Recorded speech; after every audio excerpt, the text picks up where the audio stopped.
The morning of October 16th, 2025 was supposed to mark Kenya's moment of unity and a solemn, dignified reception for the late Raila Odinga.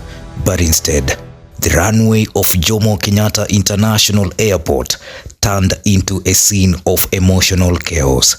Thousands broke past barricades, chanting "Baba, Baba," as military escorts scrambled and President Ruto's state ceremony crumbled under the weight of public grief.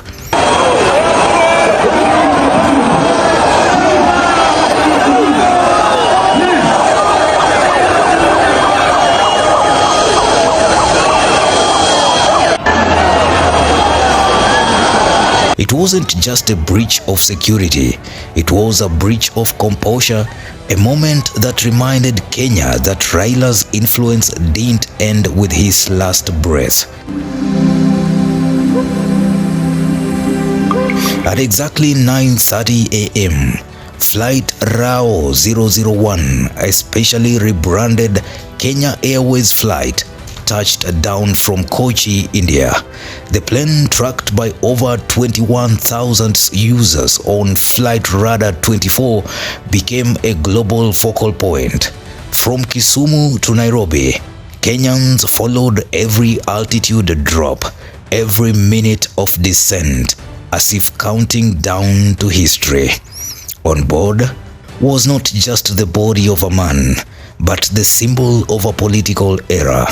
The aircraft taxied slowly, flanked by Kenya Air Force personnel, ready for reception led by President William Ruto himself, alongside former President Uhuru Kenyatta and Deputy President Kithure Kindiki. But before the formalities could begin, emotion overtook order. Crowds that had camped overnight at JKIA surged forward, overwhelming security at the VIP section.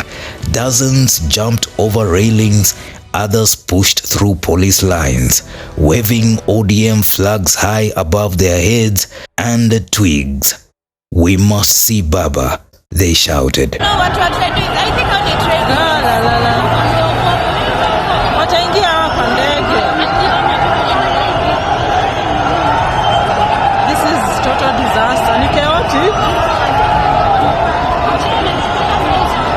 In viral clips flooding social media, mourners can be seen climbing onto the tarmac, some collapsing in tears near the runway lights. The state's choreography, rehearsed, timed, and televised, was shattered in seconds.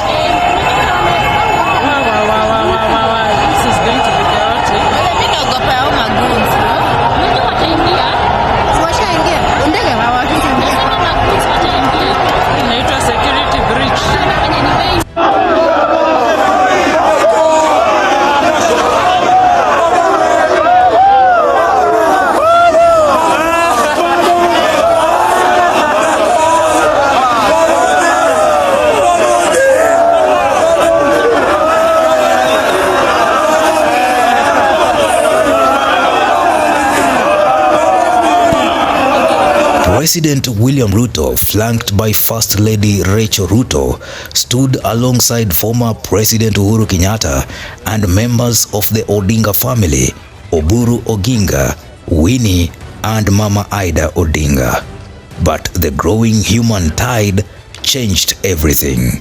Security agents rushed the dignitaries to a protected area near Terminal 2 as KDF personnel sealed off the aircraft. For several tense minutes, communication broke down. The live broadcast cut abruptly. The state's protocol collapsed, yet the people's devotion took center stage. It wasn't defiance, it was grief, raw, unfiltered, and deeply Kenyan. Kenya Defense Forces units moved first, creating a buffer around the plane and the casket. Raila's body was offloaded with full honors, but under strict security, bypassing the ceremonial handover. Within minutes, A motorcade of military and police vehicles left JKIA for Lee Funeral Home, cutting through silent crowds that lined Mombasa Road. No injuries were reported, but the message was clear. The people wanted their moment, not a scripted one.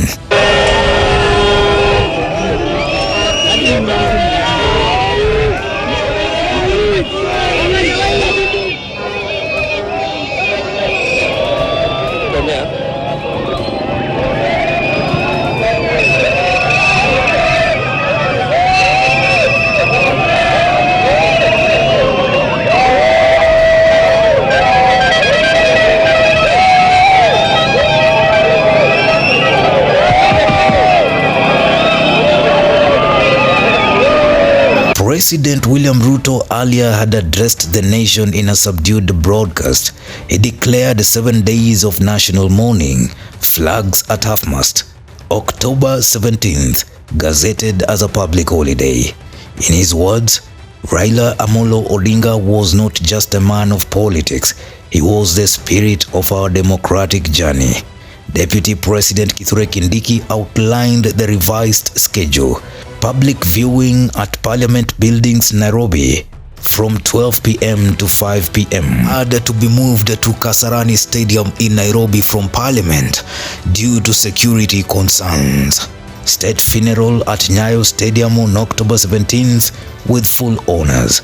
Private burial in Bondo, Siaya County on October 19th.